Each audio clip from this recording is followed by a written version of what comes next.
Hello future doctors, MCC ने आज NEET 2025 counselling round 3 का शेड्यूल वेबसाइट पर अपलोड कर दिया है। आई होप आप लोगों ने चेक कर लिया होगा, डाउनलोड कर लिया होगा। अगर नहीं किया है तो बीवाइज क्लासेस के टेलीग्राम चैनल पर इसे अपलोड कर दिया गया है, वहां से आप डाउनलोड कर सकते हैं। तो इस वीडियो में हम एक तो राउंड 3 का शेड्यूल देखेंगे, कब आपकी चॉइस लॉकिंग चॉइस फिलिंग की लास्ट डेट है, कब आपका रिजल्ट आएगा, क्या रिपोर्टिंग टाइम है। इसके साथ में एमसीसी ने all India quota and state का एक कॉमन शेड्यूल दिया है, तो उसको भी देखेंगे और उसका यूज कैसे करना है, क्योंकि हो सकता है कुछ बच्चे ऐसे होंगे जो ऑल इंडिया कोटा काउंसलिंग में एंड स्टेट कोटा काउंसलिंग के राउंड 3 दोनों में पार्टिसिपेट कर रहे होंगे। तो उस शेड्यूल से हमें हेल्प मिलेगी कि कैसे दोनों काउंसलिंग में बने रहना है और कैसे साइमल्टेनियसली हम पार्टिसिपेट कंटिन्यू कर सकते हैं। और लास्ट में हम डिस्कस करेंगे, क्योंकि जैसा आप सभी को पता है राउंड 3 एक ऑलमोस्ट ये मान के चलें कि लास्ट राउंड ही है।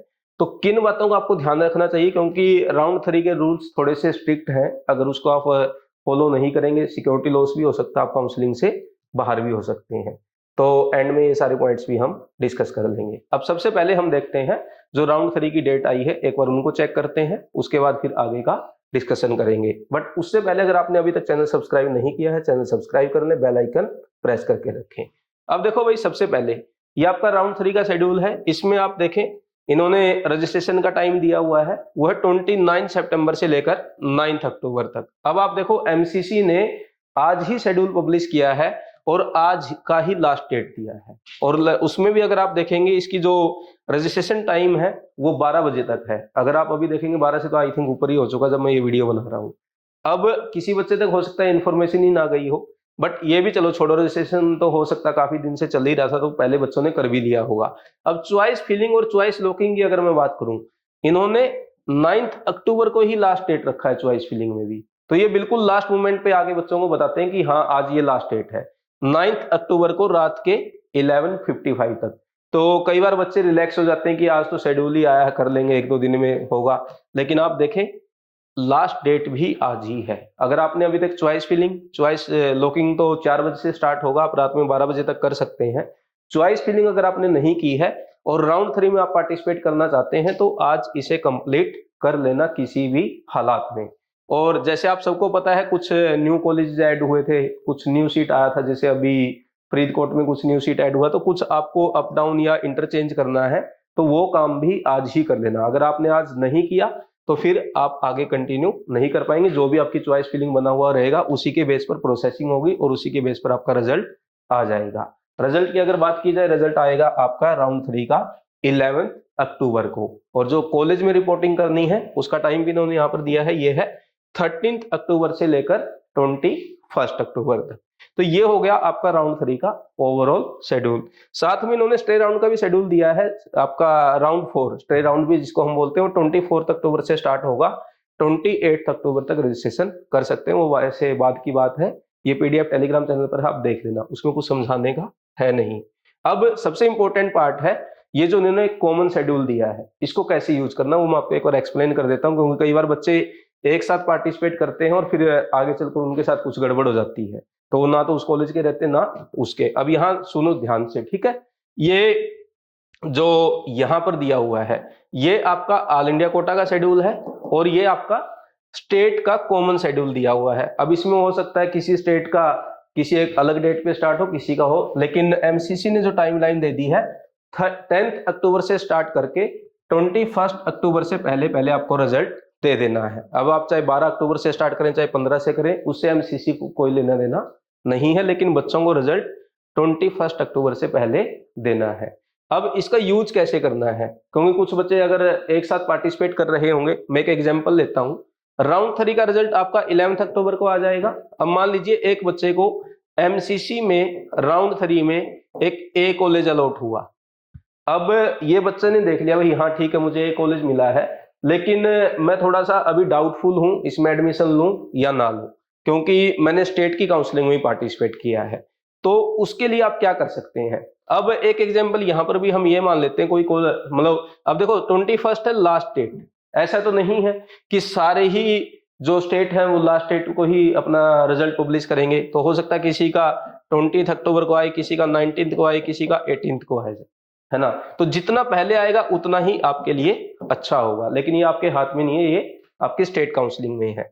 और यहाँ की जो आपका लास्ट डेट है रिपोर्टिंग का वो हमारा है 21 अक्टूबर तक। तो इसका मतलब ये हुआ कि हमारे पास ये मौका तो रहेगा कि हम दोनों को कंपेयर कर सकते हैं, लेकिन उसके लिए थोड़ा सा आपको स्मार्टली काम करना होगा। वो कैसे? अब देखो राउंड 3 का आपको एक पता चल चुका है भाई, आपका ए कॉलेज अलॉट हुआ और 1 या 2 दिन में आपके शेड्यूल आ जाएंगे अपने, जिस भी का स्टेट काउंसलिंग में आप पार्टिसिपेट कर रहे हैं, राजस्थान है तो राजस्थान का, महाराष्ट्र है तो महाराष्ट्र का, क्योंकि यहाँ पे जो टाइम है 10 अक्टूबर से स्टार्ट होना ही है, तो यहाँ आपको पता चल जाएगा कि आपका रिजल्ट कब आएगा। तो ये डेट आपको पता चल जाएगी कल या परसों में, ठीक है। अब जैसे ही आपको पता चला कि भाई 18 अक्टूबर को हमारा रिजल्ट आएगा, तो आपके पास मौका है 3 दिन का, 19, 20 और 21।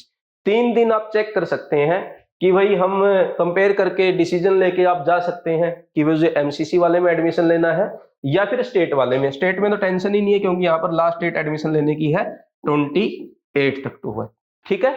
तो जैसे ही आपको पता चले कि भाई रिजल्ट 17 को आएगा, 18 को आएगा, 19 को आएगा या 20 को आएगा, 20 थोड़ा सा हमारे लिए रिस्की हो सकता है, तो उसके अकॉर्डिंग आप डिसीजन देख लेना कि भाई वेट मत करना फिर स्टेट कोटा का, है ना, क्योंकि यहाँ से निकल गए और वहां कॉलेज अलाउट नहीं हुआ तो फिर आप कहीं के भी नहीं रहोगे। अब देखो यहाँ पर आपका रिजल्ट आ गया 11 अक्टूबर को, आपको कॉलेज अलाउट हुआ ए। अब आपके स्टेट काउंसलिंग में जिस भी दिन रिजल्ट आया 17, 18, 19 को और कॉलेज अलाउट हुआ आपको XYZ, तो आप कंपेयर करना। अगर आपको लगता है XYZ अच्छा है तो आप स्टेट काउंसलिंग में एडमिशन ले लेना, अदरवाइज आप ये ए कॉलेज में एडमिशन ले सकते हैं। लेकिन अब आपको यहाँ पे ये डाउट आ जाएगा, सर मैं ए में पहुंचूंगा कैसे? तो आप एक काम कर लो, 11 अक्टूबर को जैसे ही आपका रिजल्ट आए और आपकी जो डेट मान लीजिए 17 अक्टूबर है रिजल्ट आने की स्टेट काउंसलिंग में, तो आप 15 अक्टूबर को ट्राई कर लें कि आप उस स्टेट में या जहां पर आपको कॉलेज जो ए अलॉट हुआ है एडमिशन लेना है उस कॉलेज में चले जाएं, लेकिन एडमिशन ना लें तब तक जब तक आपको अपने स्टेट का रिजल्ट ना पता चल जाए कि कॉलेज अलॉट हुआ है या नहीं हुआ है। तो आप वहां पर रहेंगे तो ये भी टेंशन नहीं है कि पहुंचना है या मैं पहुंच पाऊंगा या नहीं पहुंच पाऊंगा, ऑलरेडी आप वहां पे हैं, बस आपने एडमिशन नहीं लिया है। तो अगर आपको लगा कि भाई अपने को स्टेट में कॉलेज ही अलॉट नहीं हुआ, फिर तो ऑप्शन ही नहीं है, ए में एडमिशन लेना ही है। और अगर लगा कि भाई XYZ वाला ए से बेटर है, तो हम क्या करेंगे, वहां से वापस आ जाएंगे घर और फिर जो अपने स्टेट में कॉलेज अलॉट हुआ वहां पर एडमिशन ले लेंगे। तो जैसे इस शेड्यूल को आप ऐसे यूटिलाइज कर सकते हैं और आपकी जो राउंड 3 की जो काउंसलिंग है दोनों में, ऑल इंडिया कोटा एंड अपनी स्टेट कोटा, दोनों में साइमल्टेनियसली पार्टिसिपेट कर सकते हैं। अब देखो राउंड 3 में आपको किन बातों का ध्यान रखना है, क्योंकि राउंड 3 बड़ा ही, एक तो लास्ट राउंड है और क्रूशियल मतलब इंपॉर्टेंट भी है। क्योंकि देखो यहाँ पर एक पॉइंट तो ये है कि राउंड 3 में अगर आपको सीट अलॉट हो गई और आपको लगा कि भाई इस कॉलेज में अब एडमिशन नहीं लेना, तो राउंड 3 में जैसे ही सीट अलॉट होगी आप फर्दर काउंसलिंग में पार्टिसिपेट नहीं कर पाएंगे, आप स्टे राउंड में नहीं जा पाएंगे। एक तो ये बात का ध्यान रखना है। ये कुछ बच्चे सोचते हैं कि राउंड 3 में कुछ भी फिलअप कर देता हूं, कोई नहीं, अच्छा नहीं लगा तो कॉलेज में स्टे राउंड में चला जाऊंगा। राउंड 3 में जैसे ही कॉलेज अलॉट होगा आप ऑल इंडिया कोटा के स्टे राउंड में नहीं जा पाएंगे, ठीक है। दूसरा, राउंड 3 से रिजाइन का ऑप्शन शायद ही आपको मिले, आप मान के चले नहीं मिलेगा। तो अगर आपने इस ए कॉलेज में एडमिशन ले लिया एमसीसी में जो अलॉट हुआ और उसके बाद आपको लगा कि यार स्टेट में मुझे बेटर कॉलेज मिल गया है, जो XYZ मिला है या कोई भी कॉलेज मिला है, तो यहाँ का कॉलेज छोड़ के मैं अब अपने स्टेट में चला जाऊं, तो ऐसा ऑप्शन आई थिंक एमसीसी शायद ना दे। तो इसलिए मैंने समझा कि कैसे आप इस शेड्यूल को यूज कर सकते हैं। 2 पॉइंट। तीसरा यह है कि भाई अब आपका जो राउंड 3 है, अगर आपको लगता है कि मुझे एमसीसी में नहीं लगता कि मुझे वो कॉलेज मिल जाएंगे जहां पर मुझे एडमिशन लेना है, तो अननेसेसरी इसमें पार्टिसिपेट ना करें, क्योंकि एक बार अगर कॉलेज अलॉट हुआ तो फिर आपका सिक्योरिटी मनी भी चला जाएगा, वो तो रिफंड नहीं होगा। और जैसे मैंने फर्स्ट पॉइंट में ही बता दिया कि स्टे राउंड में आपको जाने का ऑप्शन नहीं मिलेगा। तो अननेसेसरी चॉइस फिलिंग मत करना, और अगर आपने अभी भी कर ली है तो आज भी आपके पास ऑप्शन है, आप उनको सबको रिमूव कर दें, ठीक है। और 4th पॉइंट ये है कि एक में ही पार्टिसिपेट कर लो। अगर आपको लगता है भाई अपने स्टेट में ही अपने को बेटर चांस है मिलने के, तो आप अपने स्टेट काउंसलिंग में ही ट्राई कर लें, क्योंकि यहाँ पर एमसीसी में फिर आपका जो स्टे राउंड होगा उसमें ऑप्शन आपके पास फिर भी रहेंगे, क्योंकि राउंड 3 में तो आप पार्टिसिपेट किए नहीं हो। तो स्टे राउंड में अगर कोई अच्छा कॉलेज आ जाता है और यहाँ पर स्टेट कोटा में आपको कोई कॉलेज अलॉट नहीं हुआ, तो स्टे राउंड में फिर भी आपके पास ऑप्शन है। तो ये कुछ बातें हैं जिनका आप राउंड 3 में ध्यान जरूर रखें। क्योंकि इसमें अगर कुछ गड़बड़ हुआ तो फिर जैसा मैंने बताया कुछ कुछ जगह तो ऐसा फिर आप काउंसलिंग से ही बाहर हो जाओगे। जैसे मान लीजिए एक बच्चा ऐसा है कि राउंड 3 में कॉलेज अलॉट हुआ, उसने एडमिशन लिया नहीं एमसीसी में और स्टेट कोटा में उसे अलॉट नहीं हुआ, तो फिर वो स्टे राउंड में जा नहीं सकता एमसीसी के। एक ही ऑप्शन बचेगा स्टेट कोटा का स्टे राउंड, और स्टेट कोटा के स्टे राउंड में सीट बहुत ही लिमिटेड आती है। इसलिए मैंने बोला कि थोड़ा सा ध्यान से ही काउंसलिंग में पार्टिसिपेट करना। थोड़ा सा भी इफ बट लग रहा है तो उसमें आप देख लेना। अगर कोई ऐसे कॉलेज हैं जिनमें एडमिशन नहीं लेना है तो उनको चॉइस फिलिंग में भी मत रखना, अदरवाइज फंस जाओगे इस तरीके से, ठीक है। इसके अलावा राउंड 3 के रूल्स क्या हैं, एक काउंसलिंग प्रोसेस की वीडियो मैंने और ज्यादा डिटेल में बता, उनको आप एक बार देख लेना, उस वीडियो को लिंक मिल जाएगा।